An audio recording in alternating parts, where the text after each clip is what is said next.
ദീർഘമായ കൊൽവർഷം നോക്കൂ നിങ്ങൾ, ആയിരക്കണക്കിന് വർഷം ഈ കേരളത്തിലുള്ള മുസ്ലിമീങ്ങൾ അവർ മുമ്പ് 1921 മുന്നേ എന്താണോ നമ്മുടെ പൂർവികർ ഇവിടെ ചെയ്തിട്ടുള്ളത് അതാണ് ഇപ്പോഴും നമ്മൾ ചെയ്യുന്നത്. നമ്മുടെ പൂർവികർ അവരെ ബദരീങ്ങളെ എന്ന് വിളിച്ചു, അവർ മുഹ്യിദ്ദീൻ ശൈഖേ എന്ന് വിളിച്ചു, അവർ മമ്പറത്തു പാപ്പ എന്ന് വിളിച്ചു. എവിടെ നിന്നാണ് അവർക്ക് അങ്ങനെ വിളിക്കാൻ അവരെ പഠിപ്പിച്ചത്? അത് മഹാന്മാരാകുന്ന സഹാബത്താണല്ലോ ഇവിടെ ദീൻ കൊണ്ടുവന്നത്.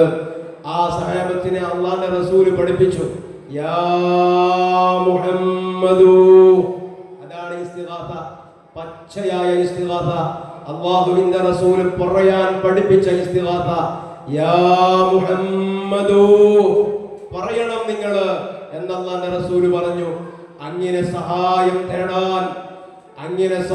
തേടാൻ പഠിപ്പിച്ച അല്ലാഹുവിന്റെ റസൂലിനെ കണ്ടുപഠിച്ച മഹാന്മാരാകുന്ന സഹാബത്ത് കേരളത്തിൽ വന്ന് ആ ഇസ്തിഗാസ പഠിപ്പിച്ചു. അവരുടെ പിന്തലമുറയെ പഠിപ്പിച്ചു. നമ്മളത് കേട്ടു. നമ്മുടെ ഉമ്മയാണ് ബദരീങ്ങളെ എന്ന് പറയുന്നത് നമ്മൾ കേട്ടത്. ആ ഉമ്മയുടെ ഉമ്മ പറയുന്നത് കേട്ടതാ? ആ ഉമ്മയോ അതിന്റെ അപ്പുറത്തുള്ള ഉമ്മ പറയുന്നത് കേട്ടതാ? ആ ഉമ്മയോ അതിന്റെ അപ്പുറത്തുള്ള ഉമ്മാമ പറയുന്നത് കേട്ടതാ? നമുക്ക് അങ്ങനെ പോകുന്നുണ്ട്. അത് സഹാബത്തിലേക്ക് എത്തുന്നുണ്ട്. ആ സഹാബത്ത് എവിടെ നിന്ന് കേട്ടതാ? അത് മുത്തുനബിയിൽ നിന്ന് കേട്ടതാ. ഞാനതിവിടെ വായിക്കുന്നുണ്ട്.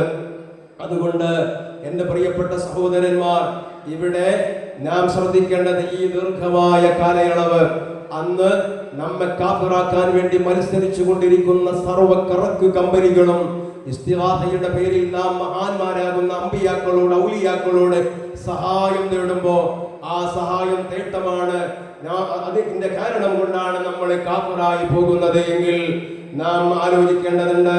നമ്മുടെ പൂർവികർ മുഴുവനും അത് ചെയ്തതാണ്. പിന്നെ ആരാണ് ഇവിടെ സ്വർഗത്തിലേക്ക് പോകാനുള്ളത്? നമ്പർ 1.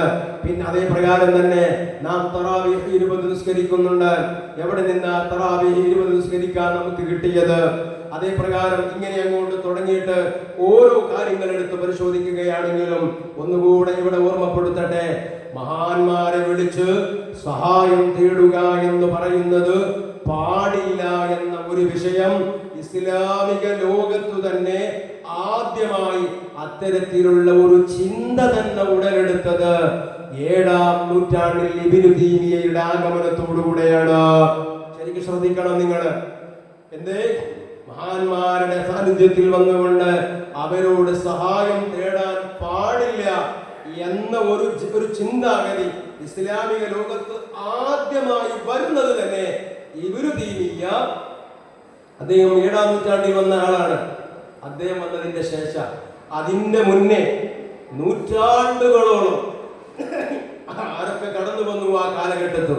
എത്ര ഔലിയാക്കളും അതേ പ്രകാരം തന്നെ വലിയ വലിയ മഹാന്മാരും, മഹാനായ ഇമാം ശാഫഈ തങ്ങളെ പോലെ, അതേ പ്രകാരം തന്നെ അഹ്മദ് ഇബ്നു ഹംബൽ തങ്ങളെ പോലെ, ഇമാം മാലിക് റളിയല്ലാഹു അൻഹുവിനെ പോലെ, അബൂ ഹനീഫത്തുൽ കൂഫി റഹ്മഹുള്ളയെ പോലെ, അങ്ങനെ അങ്ങോട്ട് തുടങ്ങിയിട്ട് മഹാനായ ഇമാം ബുഖാരി റഹ്മഹുള്ളയെ പോലെ, മുസ്ലിം റളിയല്ലാഹു അൻഹുവിനെ പോലെ എത്രയോ മഹാരഥന്മാർ, അവരെല്ലാം തന്നെ കടന്നു വന്ന ആ കാലഘട്ടത്ത് ഇങ്ങനെ ഒരു ചിന്ത തന്നെ ഇല്ല.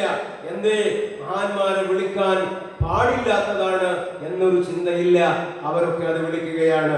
വലം യുൻകിറ അഹദുൻ ദാലിക മിൻ അഹ്ലിൽ അദിയാൻ, വിശുദ്ധമായ ദീനിന്റെ ആളുകാർക്കിടയിൽ ഒരാളും തന്നെ ഇസ്തിഗാസയെ നിഷേധിച്ചിട്ടില്ല. ഹത്താ ജാ ഇബ്നു തൈമിയ്യയുടെ ആഗമനം വരെ കേരളീയ മുസ്ലിമീങ്ങൾ രണ്ടു കാര്യം ഇവിടെ ആലോചിക്കണം. ലോകതലത്തിൽ ഇബ്നു തൈമിയ്യയുടെ വരവോടുകൂടെയാണ് ഇസ്തിഗാസ പാടില്ല എന്ന ചിന്ത വന്നതെങ്കിൽ അല്ലാഹുവിന്റെ റസൂലിന്റെ കാലഘട്ടത്തിൽ ദീൻ കിട്ടിയ കേരളീയ സമൂഹത്തെ സംബന്ധിച്ചിടത്തോളം 1921 കാലഘട്ടത്തിൽ വഹാബികൾ മുജാഹിദുകൾ വന്നതിന്റെ ശേഷമാണ് അങ്ങനെ ഒരു ചിന്ത നമ്മുടെ നാട്ടിലുണ്ടായത്. അതിന്റെ മുമ്പില്ല. എല്ലാവരും അത് വിളിക്കുന്നവരായിരുന്നു. അതേ സമയത്ത് മുസ്ലിമീങ്ങളെ കാഫിറാക്കുക അതവർക്ക് വല്ലാത്ത ഹരമാണ്.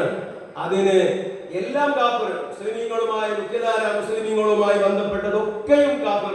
ആ ക്ലിപ്പ് ഒന്ന് വെച്ചാൽ നോക്കൂ നിങ്ങൾ. വല്ലാത്ത ഹരമാണ് അവർക്ക്. അതിന് ഒരു മടിയുമില്ല മുസ്ലിമീങ്ങളെ കാഫിറാക്കാൻ. ഈ വഹാബികളെ കാഫിറാക്കുന്നത് മുസ്ലിമെയാണ് മുശ്രിക്കാക്കുന്നത്. നിസ്കരിക്കുന്ന ആളല്ലെന്നോ? ഇല്ല, വല്ലാഹി ഇവർ മുസ്ലിം അല്ല.